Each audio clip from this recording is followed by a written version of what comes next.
What's good, YouTube? It's your boy Anth, and I'm back with another video. And I've been waiting to do this video for like the last few days, but PA weather this time of year is like at its worst. Yesterday was too damn cold to do anything outside, and the day before it was raining, so I couldn't really do much. Before I get started, I want to make a quick note.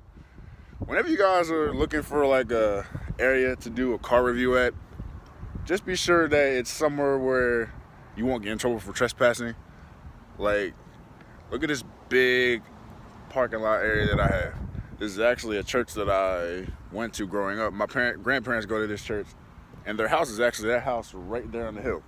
So, you know, I was lucky enough to find a good open spot like this, where I'm sure I'm not gonna draw too much attention. Hopefully God don't get mad at me for causing too much noise. But anyway, today what we're reviewing is a 2003 Nissan 350Z. It's my friend Caitlin's car. Shout out to her for letting me borrow it. Well, I've been babysitting it for almost a week now because she was in Florida. And we're both from the city.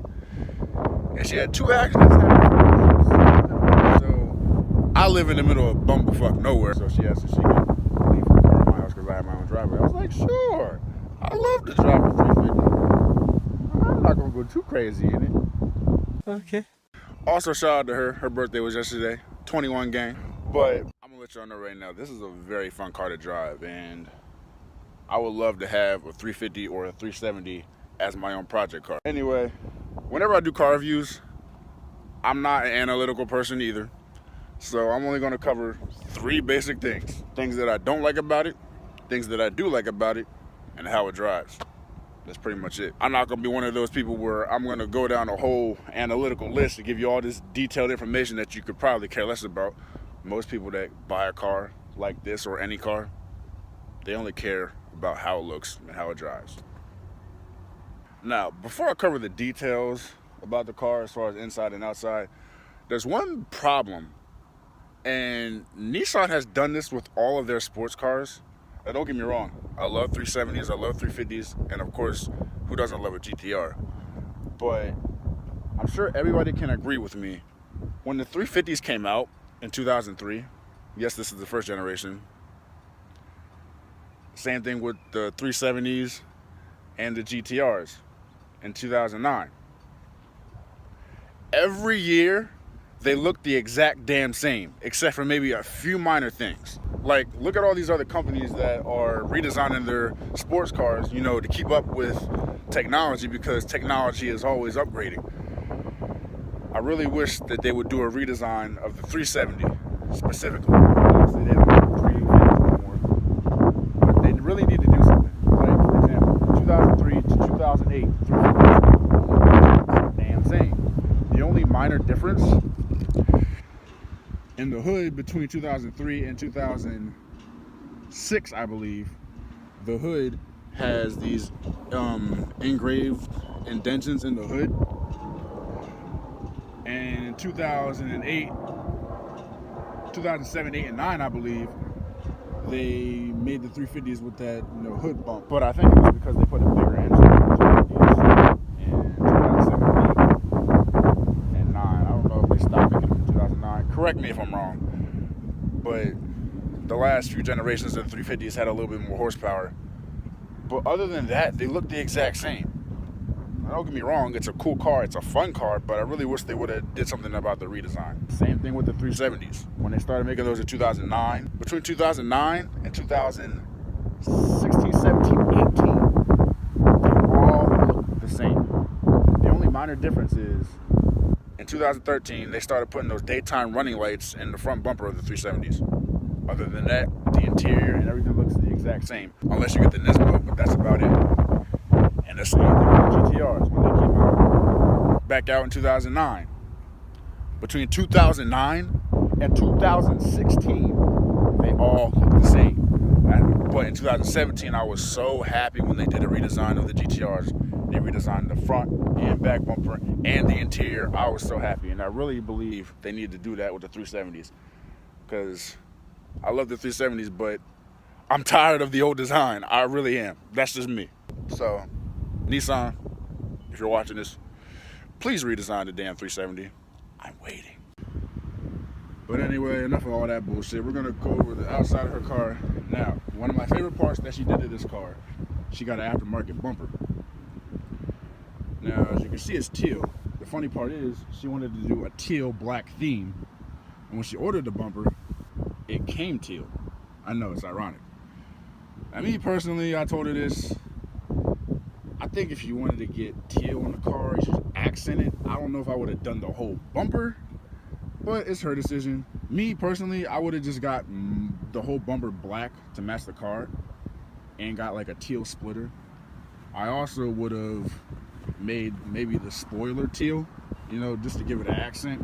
Maybe even the logos if I wanted to keep some on. Y'all know that I have my emblems and everything debadged on my car. But that's just a personal preference for me.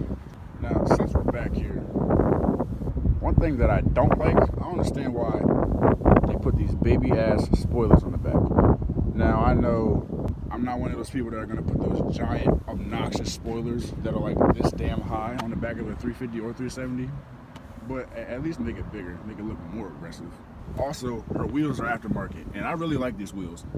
Now, usually I don't like chrome, I prefer all black, but I do like when wheels have black inside the spokes, but then the top is brushed silver. Let me know what you guys think. Should I get a wheel like this on my car, or should I stick with all black? I'm really debating, but I'm not sure. But I do like these wheels. Now, since we're talking about the wheels, this is a big issue that I'm going to get on her case about. Look at the lineup of this damn wheel and the fender. I don't know if you guys can see that real well. This is the tire under the fender. Yes, these tires are too damn thin. Now, I am gonna give her shit about this. She put 225s on the back of this car. Bruh. Anybody that's ever owned one of these or driven one of these know damn well that is too small. Especially because one of my managers at my job just bought a 370, ironically. And his rear tire size is 275s. She should at least have 245s on this thing. I'm surprised she's not squirreling all over the place in this car. She definitely needs to do something about that, because, and I've noticed traction difference, because what she did, this car got fixed up, and I'm gonna go over that, and she ordered these wheels, order them the same size. Bruh. Yes, I know. I gave her the same look you're giving this video as I just said that. I don't understand why she didn't realize that they were the same size, but I'm not gonna get on her shit too much. But yeah, that's a problem. Now, another thing that I don't like, this is just me. This is also why I'm not a big person on hatchbacks, even though I'm glad that they took it off of the 370s. I don't like this windshield wiper on the back. I don't know. And even when you want to clean it or whatever, it only goes up this much. Now, I'm not complaining about that, but honestly, me personally, I don't think it looks right. I prefer no windshield wiper blade on the back, but that's just me. Also, quick note, and I know I keep interrupting the video to make comments, but I'm working on this, you know, confidence thing, you know, trying to get over the feel of people watching you while you're recording, making a video, because the parking lot I'm in, there are a few cars in here, and people are coming in and out of this parking lot, and they keep staring at me like I'm crazy. But hey, I don't care. Let me do me, and let me do my damn car review. Also, while we're back here, I do want to make another note. I'm also not a big fan of these taillights. I don't know. I mean, I like how they look sleek and they fit into the, you know, the shape of the back end. But if I were to get a car like this, I would definitely get aftermarket taillights. They look too boring for the hypeness that this car brings, if that makes any sense. I don't know. I just think they look plain and boring, and I would definitely get aftermarket taillights if I had this car. Now, also while we're back here, I want to show you guys a cool feature.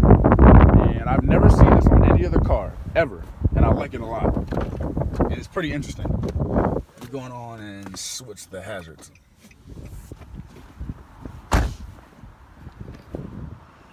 This is the first car I've ever seen in my life where the turn signals are integrated into the back bumper. I don't know. I love it. And honestly, as crazy as it may sound, I wish they would have stuck with tradition and integrated that into the 370s. I don't know what you guys think. Me personally, if they did this with the 370s, I wouldn't mind. I would actually like it.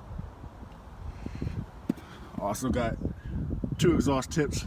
I don't fuck with cars that don't have 2 exhaust tips. Sadly, they're bigger than mine. Well, while we're back here, I'm sure you guys want a cold startup.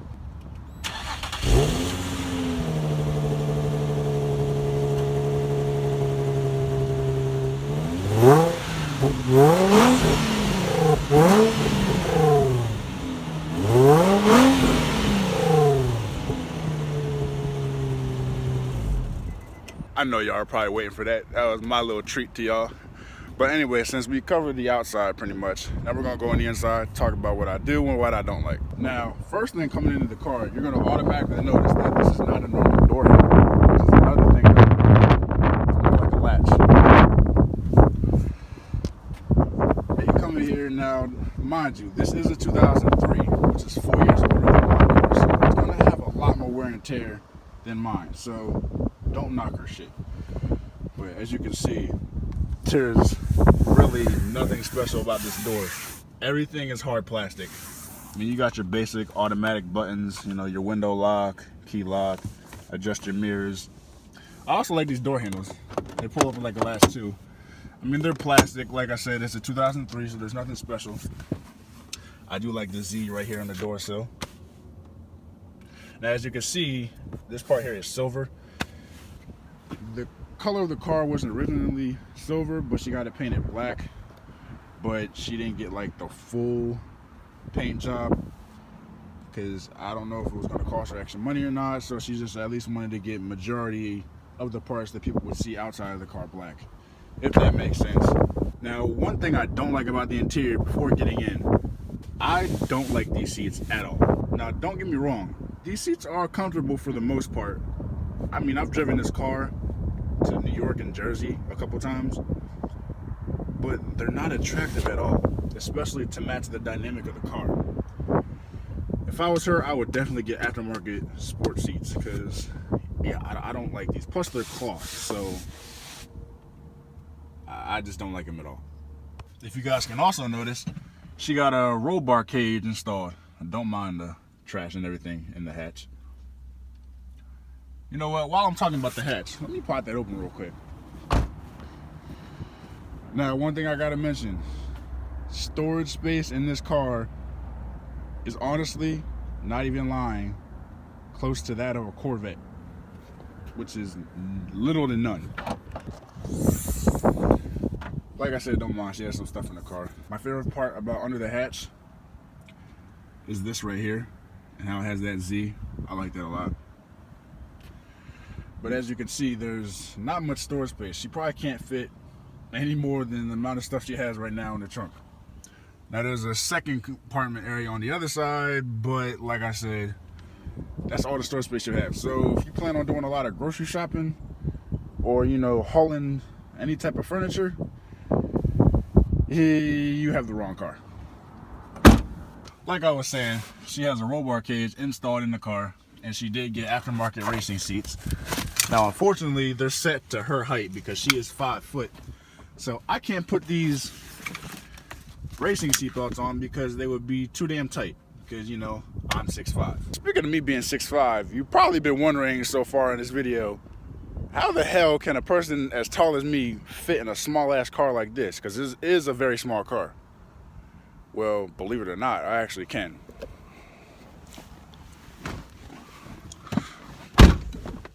Now, I mean, this is not the best room, but I can make it work for a good 3 to 5 hour road trip. I mean, I got a couple inches. I mean, I would have to have, I don't know if the seats This seat goes back a little bit farther. I have like maybe an inch. That's about it. But my head's not really rubbing like crooked against the roof. Now, as far as my leg room, it is definitely worse than in my car. This is how my leg room is in this car. Now, the weird part is I can stick my leg completely straight because like my foot goes up into the dash, which is very weird. I can't do that in my car. So I can actually extend my left leg completely straight, even at 6'5". But as far as my right foot, when I'm like driving and my foot is on the gas pedal right now, yeah, you can see my knee is like above the damn gear shifter. But that's pretty much how I fit in this car. Now, as far as the interior of the car, I mean, there's really nothing great about this steering wheel. I mean, this is probably the best you were going to get back in 2003. I mean, there's just this blank space of nothing. I mean, it does have cruise control, but there's like no volume buttons, which would be helpful. But you get the little Z badge there so you know what you're driving in. Nah, it's a little sports car, so nothing too crazy. But if you can see, there is 160 on the dash. And since we're on the dash, I noticed the gas meter. And I wanted to make a quick note about gas in this car. Believe it or not, this car is a gas guzzler. If you do a lot of driving in it, which she daily drives this, even in the damn winter. I don't know. Yeah, with these skinny ass 225 tires in the back, I don't understand why she would do that. I don't want to hear about her on the 11 o'clock news or read about her in the paper in the obituary. But anyway, this car is a gas guzzler. This car does take premium gas and you can't put nothing less. Now, I didn't mention this in the video when I reviewed my car, but if you open my gas tank door when you're filling gas up in my car, it says premium recommended. Now, I know it says recommend, you don't have to. I know there's going to be people out there be like, oh, why you put premium fuel in your car if it only says recommended? You don't need to. You're just wasting your money. Listen, me, personally, I like to take care of my cars. If it says recommended, I'm going to put premium in that shit. I don't care if I can use regular or not. And plus, my car, you'll notice, eats up regular gas like fucking water. So I'm going to go ahead and put premium in my car. Now, on days where I feel a little tight broke, I don't feel like spending the money on premium gas, I can get away with putting in 89 mid-grade. But for the most part, I use premium in my car also. With this, you can't use nothing less. But it is a bitch to fill on gas. Like right now, it is less than a quarter tank, and I put about $30 worth of gas in a couple days ago, which didn't even get it 3/4 of a tank. Yeah, and it's less than a quarter tank now. So you can tell I've been driving the hell out of this. So yeah, it's a bitch on gas. Point blank, period. But anyway, going over the rest of the interior of the car, I mean, like I was saying, there's not a lot of storage space. You get a couple of mat pockets on the sides of the doors here. There's also, if you guys can see, there's like a little pocket slot in the side of the seat, which is interesting. I've never seen that before. If you look over here, as you can see, there's still not much storage space. Ooh, $1. We got a dollar, we got a dollar, we got a dollar, hey, hey, hey, hey. But the weird part is, this car, as you can see, does not have a glove box. The compartments are back here. There's one right here, and I can't really move the seat forward too far because of the racing seat belts on the harness bar. But there's also a compartment back here to store some other stuff. And I believe there's also one behind the driver's seat. Oh, and there's another compartment right here. So yeah, you have 4 compartments behind the seats, but no glove box. And you're probably also wondering, where the hell are any cup holders in this car? Well, I will show you the one and only cup holder in this car. And she's had this car for over a year, and I didn't even notice this shit until the beginning of this summer. Yes, that is the one and only cup holder in this car, integrated into the fucking dash. That's the craziest shit I've ever seen. Now, she also has a very nice sound system. I wish I had like a GoPro or something so that I could show you guys the sound system on my phone, which I'm recording with now. Because the bass and the volume in this car, it'll piss your neighbors off. It definitely probably pissed my neighbors off a couple times this week. Also, this car has a USB connection, so it solves all iPhone 7 problems. Yes! All you gotta do to listen to music in this car, plug your charger up to your phone, and it'll automatically stream the music from your playlist in your phone. But at the same time, it'll also charge your phone. Now, not as fast as it would if you would plug it into a wall outlet, but it'll still charge your phone and you can listen to music. iPhone 7 problem solved. Now, one thing I do like is I like these gauges up here. This gauge up here, it'll read you your speed, the temperature, and other information that you can control and switch back and forth from with these buttons right here. And then also you got your oil level and your battery level, which is very helpful. I mean, most sports cars have that. Now, it is a 2003, so as you guys can see, no push start, just key. Man, you got your basic climate controls.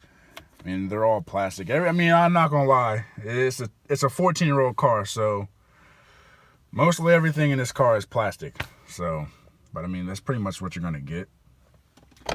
And you got a little storage space up here, but there's really not much else to cover on the inside. Now, as far as visibility, sometimes it's okay, sometimes it is not. In the rain, it is freaking terrible. Like when it was raining a couple of days ago, I was in the middle of traffic when it started raining, so I was trying to rush home to switch cars because I have a regular sedan front-wheel drive car. I did not want to drive this shit in the rain, especially on 225 tires in the back. So yeah, basically visibility is really not that great. I mean, you get these small-ass side mirrors, which makes it very difficult for somebody as tall as me to see out of.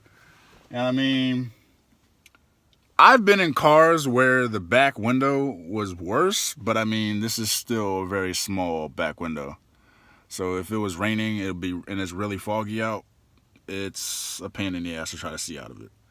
And these little back blind spot windows, they're so small. It's like there was no point in even putting them there. You might as well put those little window covers that Mustang owners do to their shit. And I mean, the windshield's kind of narrow and small too. Now, I do like how this car sits low. You know, when you look out the windshield, you can see the hood. But visibility in this car is not that great. But I haven't gotten into an accident yet, so it seems to be doing fine for me. Another thing that I just thought of, I didn't even pop the hood for you guys. Damn, I'm tripping. Go ahead and pop the engine for you guys if I can find it. Oh, there it go.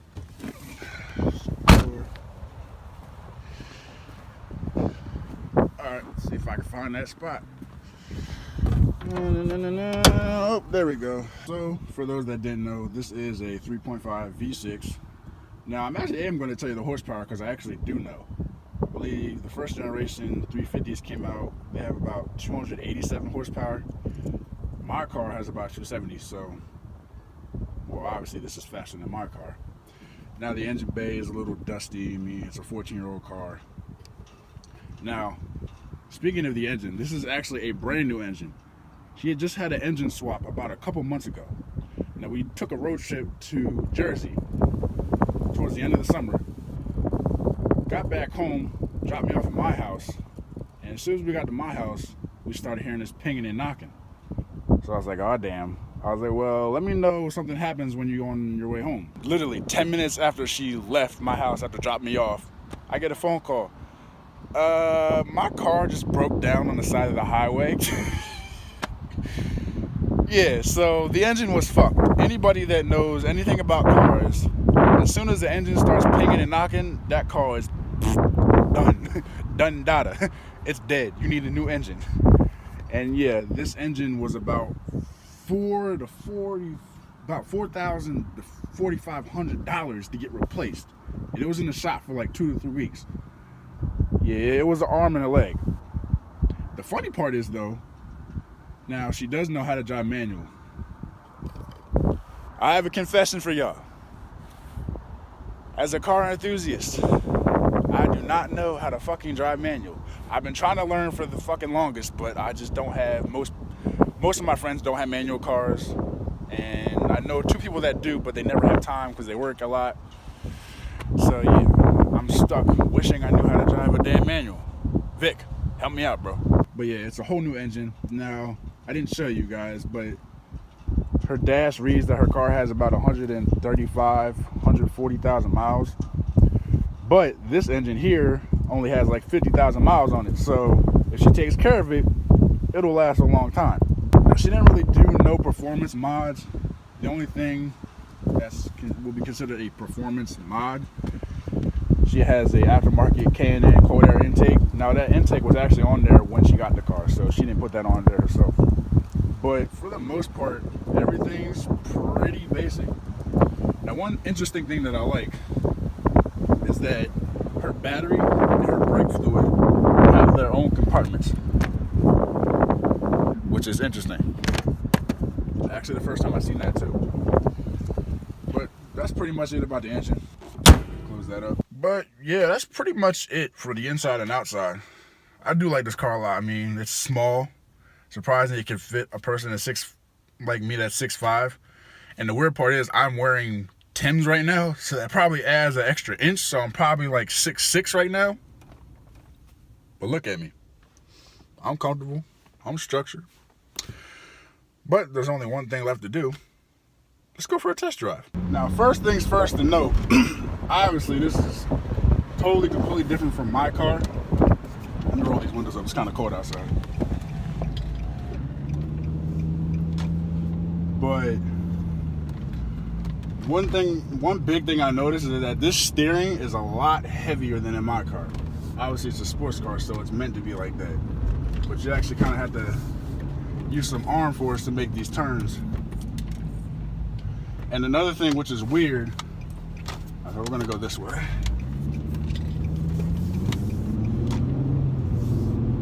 Another thing that's weird, this gas pedal is more sensitive than mine, but as far as the brake, you have to put a lot more brake pressure when you're coming to a stop. And of course, you guys want to see the acceleration.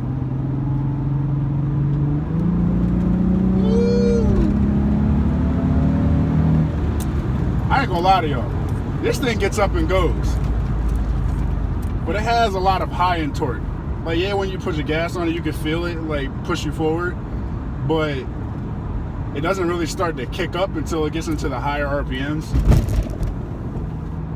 This car is more fun on the highway. That is a definite fact. Now, one thing right here, there's a bump on the road. You got to be careful with this car because the previous owner of this car got this shit lowered. Like, I thought when my friend got the car that it was like stock like that. No, this person actually got the car lowered. I don't know how low, but it's so low. Usually when you like go over like little bumps or indentations on the highway going at a high speed, you know, most cars float over it like, you know, like nothing. You do that in this car, you got to be really careful of the big dips and shit in the highway. Because one time I didn't notice one, and there was a dip in the highway, and I felt the bottom scrape. Now, nothing was wrong, but that's just how low this car is. So you really got to have some discipline. And really, that's for any sports car. You can't just drive this like any regular car, because it's not a regular car. My car's front-wheel drive, so I mean, my car's not all-wheel drive, so I can't go too crazy as if I had an all-wheel drive car. But nonetheless, you gotta have some discipline. But like I said, visibility is really not all that great. I mean, it's bright and clear outside, so visibility isn't too bad. But I think the worst is actually these damn side mirrors. They're like that fucking small. They're not even that damn big. And we got a tunnel ahead, so there's only one thing to do. Windows down.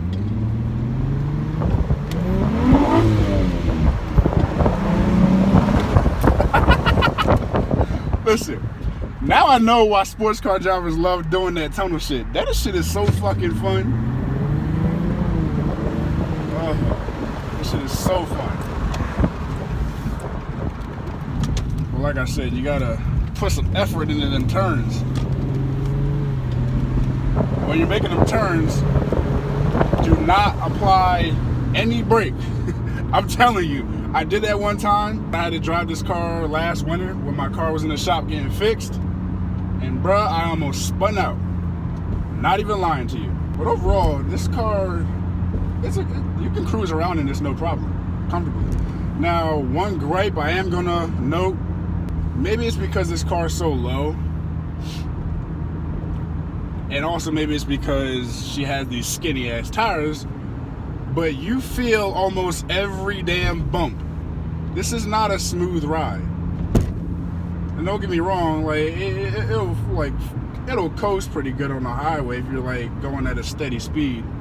But as far as regular streets, because everybody knows most regular streets, especially in PA is like pothole city, and there's bumps and shit everywhere. So you feel every one, every little rock, every little bump. But I mean, other than that, I can ride around in this car comfortably all damn day. And the looks I get in this car, especially since she got the car repainted, it looks a hell of a lot better in black. And with this funky looking bumper in the front, I get a lot of looks in this car. Really makes me wish I had a sports car. I'm telling you, I'm gonna get there. Challenger is coming. Don't know how long it's gonna take, but it's definitely coming. And it's also fun to drive on these back roads where I live, because in the area where I live at, there's a lot of back roads, so this car is so fun to drive. And for the most part, it handles pretty well.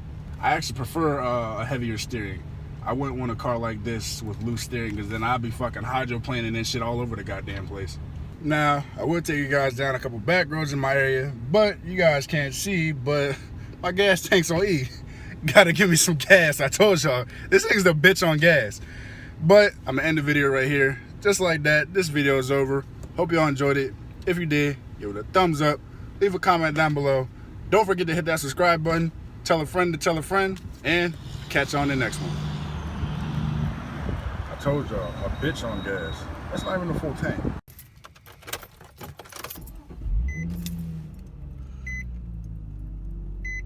Well, that's just gonna have to do. All right, I'm gone.